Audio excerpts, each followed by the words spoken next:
यूँ तो बाबा जी महाराज से जुड़े अनेक चमत्कार एवं संकेत जग विदित हैं, जिनसे बाबा के स्वयं हनुमान होने पर संदेह किया ही नहीं जा सकता। आप सुनेंगे एक ऐसी महान गाथा जो आपके मन के सारे संदेह मिटा देगी। लगभग 98 वर्ष पूर्व की बात है। राजस्थान के अलवर क्षेत्र में एक गरड़िया भेड़ चराते हुए जंगल में चला गया। अचानक किसी व्यक्ति ने उस गरड़िए से कहा, यहाँ भेड़ चराना मना है। बातों बातों में पता चला कि मना करने वाला वह व्यक्ति उस इलाके का तहसीलदार था। दोनों के बीच में बातें होने लगी। पता चला कि अनंत प्रयासों के बावजूद भी तहसीलदार साहब को कोई संतान नहीं थी।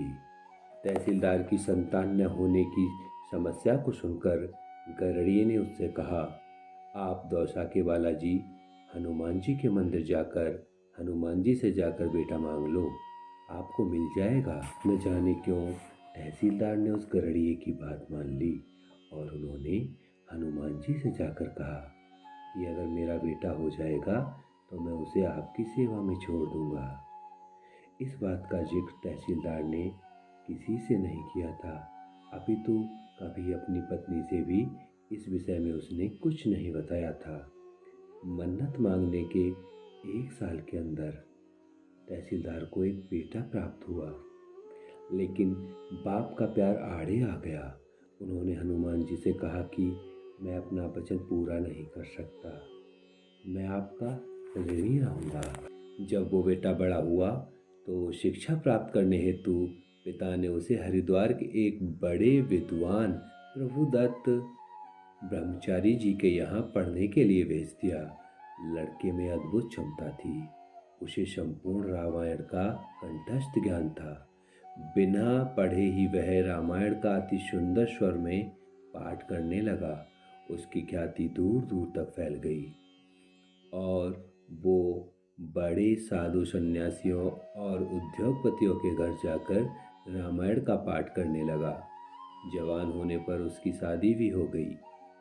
एक दिन देश के जाने माने उद्योगपति जुगल किशोर बिरला ने अखबार में विज्ञापन दिया कि दिल्ली के बिरला मंदिर में हनुमान जी को रामायण पढ़कर सुनानी है। रामायण सुनाने वाले व्यक्ति का टेस्ट स्वयं बिरला जी लेंगे। निश्चित तारीख पर नारायण स्वामी भी अपनी पत्नी के साथ टेस्ट देने के लिए बिरला मंदिर पहुंच गए।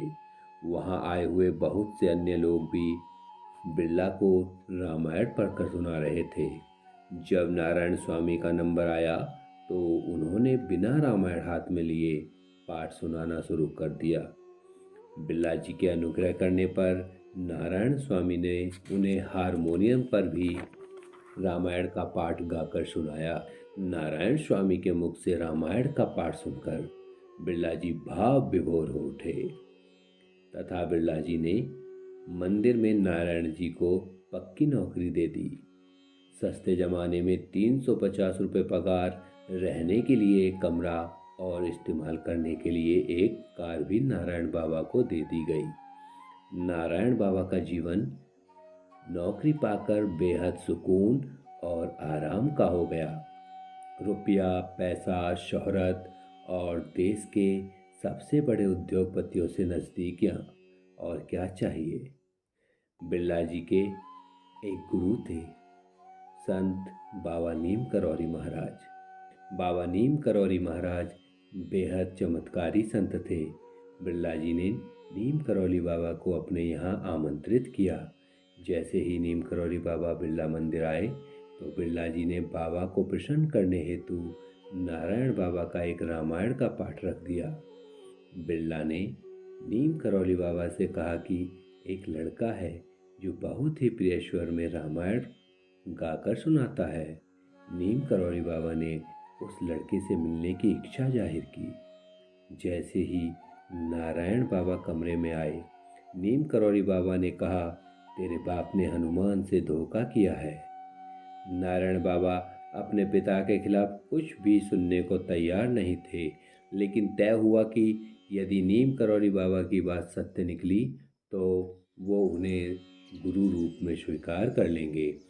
तभी के तभी नारायण बाबा अपने घर के लिए रवाना हो गए और अपने पिता से कहा कि एक संत आपको हनुमान का ऋणी बता रहा है और बोल रहा है कि आपने हनुमान से धोखा किया है।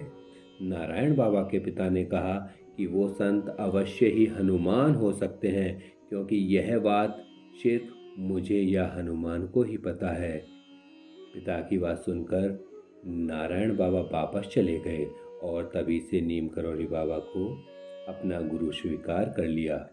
नीम करौली बाबा ने आदेश दिया, नारायण, तेरा जन्म हनुमान की सेवा के लिए हुआ है, इसलिए छोड़ लाला की नौकरी और हनुमान की सेवा में लग जा।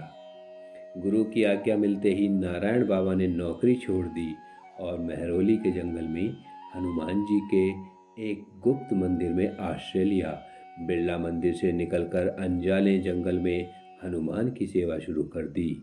नीम करौली बाबा ने आदेश दिया कि किसी से 1 रुपया भी नहीं लेना है और मंदिर में हर नवरात्रे में लोगों का भंडारा करना है।